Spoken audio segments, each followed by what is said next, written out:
Welcome to Horror Zone. If you're watching for the very first time, welcome to the darkest corner of YouTube. This is the place where nightmares breathe, and the shadows outside your window may not just be shadows after all. If you enjoy bone-chilling true horror stories, make sure to subscribe, like, and share, because tonight, we're diving into 3 very scary true someone's outside horror stories. Lock your doors, check your windows, and keep your eyes on the dark, because someone might just be watching. Story 1, The Man in the Rain, Washington, 2007. It was a rainy night in the suburbs of Olympia, Washington. 22-year-old Carla Jenkins, a college student, was home alone for the weekend. Her parents were out of town, and she'd planned to spend her Saturday night watching horror movies, ironically enough. Around 11:45 p.m., while watching The Ring, she heard a distinct tapping on the glass of the sliding back door. She paused the movie. The rain was still falling, wind howling outside. Maybe a tree branch? She turned back to the TV. Then, a second tap. Rhythmic this time. Like a finger. She got up, grabbed her phone, and slowly approached the sliding door. Her porch light was off, but there was just enough moonlight to see a man in a gray hoodie standing in the yard. He wasn't moving. He was just standing there in the rain, looking directly at her. Soaked from head to toe. No umbrella. No motion. No expression. Just watching. Carla screamed and ran to the front door to make sure it was locked. Then to the windows. Every time she passed one, she could feel eyes on her. But when she went back to the sliding door, the man was gone. Or so she thought. Suddenly, there was a loud bang at the front door. Another knock, slow, hard, deliberate. She looked through the peephole. Nothing. No one there. But then, from the side window beside the door, she saw him. That same man. Just his eyes now. Wide open. Smiling. He whispered through the glass. "I saw you too." She called 911 immediately. The dispatcher stayed on the line with her until the police arrived. But by the time they got there, the man was gone. No footprints. No evidence. No sign of him, except for the muddy handprint on the sliding glass door. To this day, Carla sleeps with the lights on. The case remains unsolved. Story 2, The Reflection, Florida, 2019.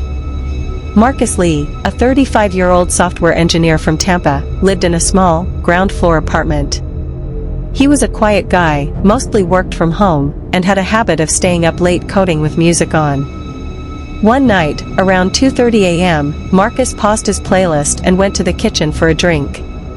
As he stood at the sink sipping water, he glanced out his kitchen window, which faced a small courtyard.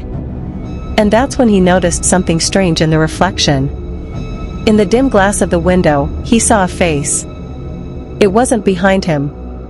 It was outside. Right up against the window. Someone was standing in the dark, peering in at him. He turned the kitchen light off quickly and crouched. He crawled away from the window and grabbed his phone. But when he peeked again, the face was gone. Marcus checked every lock, armed his security system, and tried to brush it off. But over the next few nights, it happened again. Every night at around 2:30, he would catch a glimpse of that face outside a different window. Always just watching. Finally, he set up a motion-triggered camera. The footage the next morning chilled him to his core.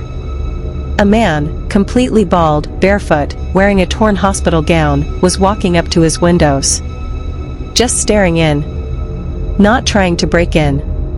Just watching. The timestamp? 2:32 a.m. Marcus called the police. They reviewed the footage and recognized the man. He had escaped a nearby psychiatric facility 2 weeks prior. He had apparently been living in the woods behind the apartment complex, and had been choosing Marcus as his nightly obsession. The man was caught. But Marcus moved out the next week and never looked back. Story 3, The Breathing in the Bushes, Alaska, 2003. 14-year-old Ellie Saunders lived in a remote area just outside of Fairbanks, Alaska. Her nearest neighbor was nearly a mile away. One snowy evening in December, Ellie was home alone while her dad was working the night shift at a local mill. Around 9 p.m., she took the family dog, Rusty, out for a walk before bed. She walked just past the tree line behind their cabin when Rusty froze. Ears up. Tail low. Growling. Then she heard it. A long, raspy exhale. Not an animal. Not the wind. It was deep, deliberate, human. Coming from the bushes just a few feet away. "Hello?" Ellie called out.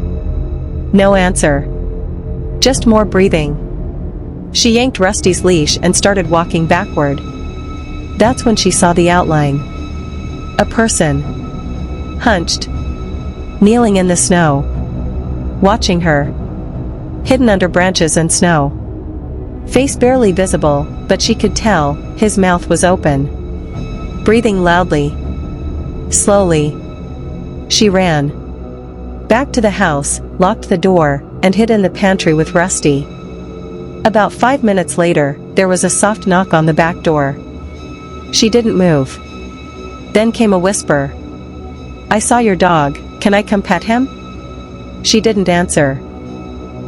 Then silence. And then, the sound of snow crunching, as someone slowly walked away.